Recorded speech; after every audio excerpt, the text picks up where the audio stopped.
이어서 오늘 자유학기제를 통해서 많은 학생들을 지도하고 계신 지금 각급 학교에 계신 선생님 두 분을 이 자리에 모셨습니다. 청운중학교 김은하 선생님 박수로 맞겠습니다. 두 분은 자유학기제와 관련해서 다양한 활동을 하고 계신데요. 오늘 어떤 얘기를 해주실지 말씀 부탁드리겠습니다. 네, 안녕하십니까. 저 중학교 1학년 담임교사이자 2년 동안 자유학기제 업무를 담당했던 부장교사로서 여러 어머님들께 여러 정보와 그다음에 앞으로 준비할 이야기를 나누고자 이 자리에 오게 되었습니다. 아이들도 관심을 가지면 잘 듣듯이 어머님들이 저희 얘기, 그다음에 여기 어머님들의 질문사항 잘 다듬으셔서 자녀 교육에 성공하시고 꿈도 같이 만들어 주시기 바랍니다. 감사합니다. 네, 꿈에 대한 얘기 먼저 나누죠. 현장의 목소리를 좀 듣고 싶습니다. 자유학기 시행 전에 우리 학교의 모습, 또 우리 학생들의 모습은 어땠는지 이 얘기를 좀 들어보고 싶은데, 이 얘기는 역시 현장에 교사로 재직하고 계신 김은하 선생님 먼저 말씀 좀 해주시겠어요? 네, 안녕하세요. 저도 담임을 했었고 또 지금도 하고 있지만 아이들의 꿈은 사실은 주변 사람들의 영향을 많이 받습니다. 그래서 어떤 담임 선생님을 만나느냐, 또 어떤 체험을 했느냐에 따라 굉장히 다른데, 그 이전의 꿈을 얘기하면 아이들이 눈에 보는 것, 자기 친인척의 그런 직업을 통해 대충 아는 정도였던 것 같아요. 근데 자유학기제를 시행하면서 우선 1학년에 진로와 직업이라는 교과로서 이제 적용이 되고, 그 분야의 전문가인 선생님께서 수업을 통해 기본적인 이론, 그다음에 다양한 검사 이렇게 하다 보니까 아이들이 좀 더 이제 알게 되었는데, 그 이전을 얘기하면 그냥 아이들이 얘기하면 너가 열심히 노력하면 그것이 이루어질 거다. 담임 선생님이 모든 분야를 꿰뚫지는 못하잖아요. 그리고 또 선생님들도 개인적 경험을 통해 이런 거 하면 좋겠어라고 하지만 체험할 장소도 제공 못 해주고 한번 알아봐라 이렇게 했었는데, 자유학기제를 하면서 좀 더 전문적인 정보, 직업체험처, 그다음에 뭐 지식 이런 것들이 전달될 수 있었던 것 같습니다. 네, 그 전에. 네. 그러니까 다양한 꿈에 대한 접근, 뭐 아이들이 진로, 뭐 지도, 직업에 대한 접근 자체, 그러니까 정보 자체의 접근이 어려웠다. 그래서 아이들이 내 꿈이 뭔지 파악하지 못하는 그런 경우가 상당히 많았다, 이런 말씀 해주셨는데, 김은하 선생님 어떻습니까? 이런 변화에 대해서 어떻게 생각하시는지, 또 교실 현장에서 어떤 식으로 이게 연계가 되고 학습이 되고 있는지, 여기에 대해서 좀 더 말씀을 듣고 싶네요. 네, 1학기 때는 기존에 그냥 일반적인 수업이었다면 이제 2학기 때부터는 본격적으로 집중학기다 보니까 수업 방법도 개선이 되고요. 선생님들도 노력을 하시는데, 융합이라는 게 알고 보면 창의적인 요소를 발견하기 위해서 하는 겁니다. 그러니까 수학하고 과학이 전혀 관계가 없는 것 같지만 하다 보면 새로운 방법도 생기고 실생활에 적용됐던 아이템이 뭔지를 애들이 발견하면서 학교 교과서 이걸 넘어서 보다 넓은 거에 관심을 갖게 되는 것 같은데요.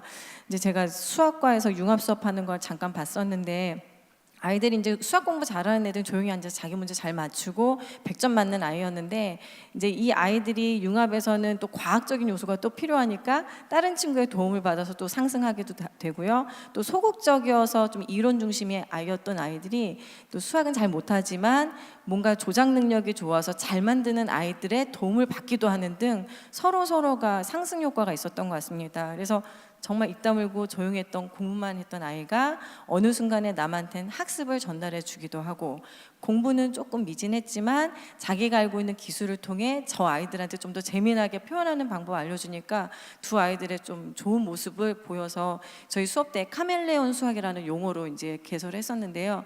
아이들이 수업을 한번 하고 나니까 그 다음에도 이제 수학에서도 계속 그런 걸 원하게 되고, 과학하면은 어머님들도 기대하시잖아요. 실험 맨날 했으면 좋겠고 맨날 뭔가 이렇게 만들어냈으면 좋겠는데 30명 아이들 데리고 맨날 실험 실습을 할 수는 없었습니다.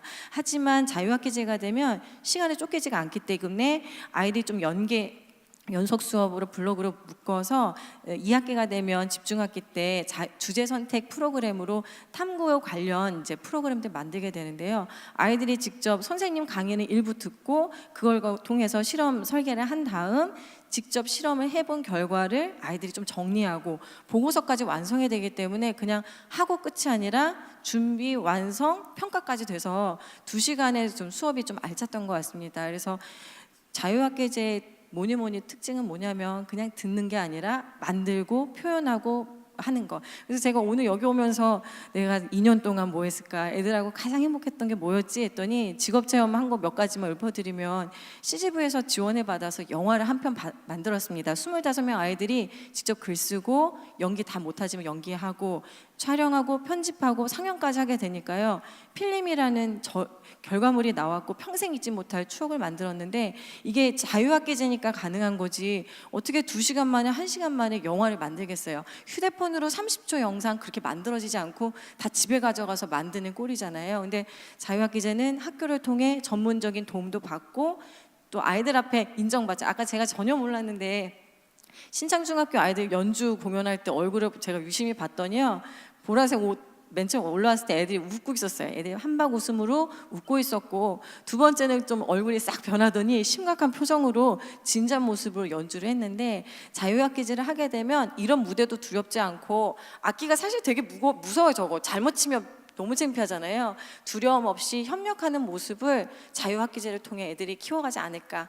남한테 서로 도움이 되고 못하는 친구는 끌고 갈 수 있는 것. 어쩌면 엄마 입장엔 못하는 애 끌고 가느라 우리 아들이 손해예요 라고 할 수 있지만 그게 리더십이고 코오퍼레이션, 같이 하는 활동인 것 같습니다. 여유가 있는 게 성장시킵니다. 네. 네, 자유학기제 융합 학습을 통해서 개인뿐이 아니고 개인과 더불어 함께 같이 가는 친구들의 모습도 발견할 수 있는 그건 아주 큰 장점이네요. 실제로 학교에서는 어떻게 이루어지고 있는지 김은하 선생님, 실제로 평가는 없는 겁니까? 아니면 어떻게 실시가 되고 있습니까? 저희 학부모님들 오시면 항상 말씀드리는 게 자유학기제에 완전한 평가가 없는 것이 아니라 아이들 활동하는 것을 선생님들이 다 눈여겨보세요. 예를 들면 글쓰기 별거 아닌 것 같지만 글 쓰는 과정에서 아이들의 생각이나 뭐 예를 들면 자기가 느꼈던 소소한 걸 글을 쓰는데 예를 들면 어머님들 제일 싫어하는 일기가 있었어요. 선행일기. 한 5번, 6번, 10번 하다 보면 좀 나빴던 애들도 좀 습관을 가지지 않을까 했더니 어떤 애가 며칠 전에 쓴 거 봤더니 자기 집 앞에 조그만 화단을 만들고 있는데 그날 비가 왔는데 자기가 가서 거기에서 열매를 따다가 상위에 놓았다라고 글을 쓰면서 아버지가 옆에서 흐뭇하게 웃는 걸 보니까 내가 참 잘한 것 같다라고 남학생이 썼어요. 그래서 그런가 보다. 뭐 또 초등학교 때 했던 거지만 부모님이 어깨를 주물러 드리면서 의무감을 시작했지만 동기는 숙제를 내기 위함이었지만 해보니까 너 왜 이래? 이런 얘기 들으면서 한 번 더 써본다. 선생님의 평가는 양과 기한, 글솜씨로 보여질 것 같지만 속내를 잘 쓰면 그 아이는 다 완성된 거라 보거든요. 그래서 그런 걸 통해 하는데 간혹 가다가 어머님들 이거 100% 완벽하게 만들고 싶으신 거예요. 그래서 조금 더 여기다 이거 좀 더 쓰면 안 될까? 이렇게 조언하는 순간 아이는 자기 주도 능력이 없어지게 되고 자기 거를 누군가한테 확인받다 보니까 자신감도 적어지게 되는 것 같습니다. 그래서 표현을 애들이 많이 하다 보니까요. 그냥 찍는 시험, 쓰는 시험이 아니라 나와서 발표도 해보고 직접 만들어도 보고 설치물로도 놔두면서 왔다 갔다 하면서 자기 거 보기 때문에 어쩌면 그 눈으로 점수화된 결과보다는 아이들한테 좀 은은하게 남는 평가가 되지 않을까. 2학기 때도 역시 아이들이 활동한 내용을 보고 장점 위주로 이제 하게 돼요. 수업 시간에 소란한 아이들도 꽤나 있어요. 장난 심하고. 근데 그 아이들을 다독이면서 끌고 가는 애들이 또 보여요. 친구의 장점 평가하는 게 있거든요. 그래서 우리 반에 누구누구는 매번 잘 못하는 친구들을 끌어서 자기 편에 놓았다. 너무 감사한 거예요. 그 아이의 장점을 발견해도 착하고 그렇게 해줬던 애도 고맙고 또 누구누구는 잘 못하는데 편집하는 실력이 좋아서 다른 조한테 알려주었다.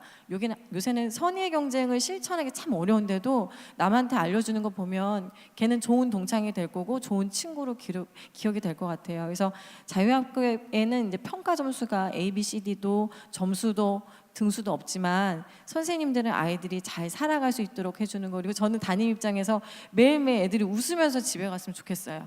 오늘은 즐겁다. 근데 토닥토닥거리고 감정 상하면 이거는 행복한 자유학기제가 아니잖아요. 그래서 수업을 통해 재미나게 하고 평가도 아이들이 맞아요. 저는 제대로 했어요. 양심적으로 했어요. 100점 맞아요. 하지만 선생님 제가 사실은 100개 썼습니다. 얘기하면 그것이 아이를 성장시키고 다시는 표절 안 하고 남의 것을 훔치지 않는 지식을 훔치지 않는 습관으로 만들 것 같습니다. 자유학기제는 잘하면 아이들의 태도와 인성이 만들어지고요. 저희 학부모님이 한 분이 그러셨어요. 아이들은 길에서 배운대요. 길에 내놓기가 너무 어려웠던 조심스러웠던 아이들인데 같이 다니면서 친구들끼리 친해지고 담임 선생님 하면서 아이들의 이야기도 들어보고요. 또 아이들이 주변 것을 보면서 자신의 것을 나누기 때문에 길을 통해 진로를 만들어가는 것 같습니다. 자유학기제의 평가는 그러니까 그 박수 치시고 싶으면 치시면 됩니다. 자유학기제의 평가는 그러니까 우리 학부모님도 그렇고 저도 그렇고 평가 받아보지 못했던 거예요. 그러니까 그동안에는 지필고사를 본 다음에 몇 점이 딱 나와야 되거든. 그래서 수미양가 나와야 되고 A+, 뭐 A- 뭐 이런 게 나와야 되는데 그게 안 나오니까 이제 우리 아이가 어느 정도 수준인가 모르니까 답답한 거거든요. 근데 이제 아이들은 그걸 해보니까 이해할 거라고요. 그리고 선생님들이 점수를 마음대로 주실 수도 없을 것 같아요. 왜냐하면 아이들이 상호간에 보고 있으니까. 그래서 내 점수가 이쯤 될 것 같은데 이렇게 안 나오면 아이들이 선생님 저는 왜 그래요? 라고 어필할 수 있을 것 같으니까 그런 느낌이 또 드는 부분이었습니다.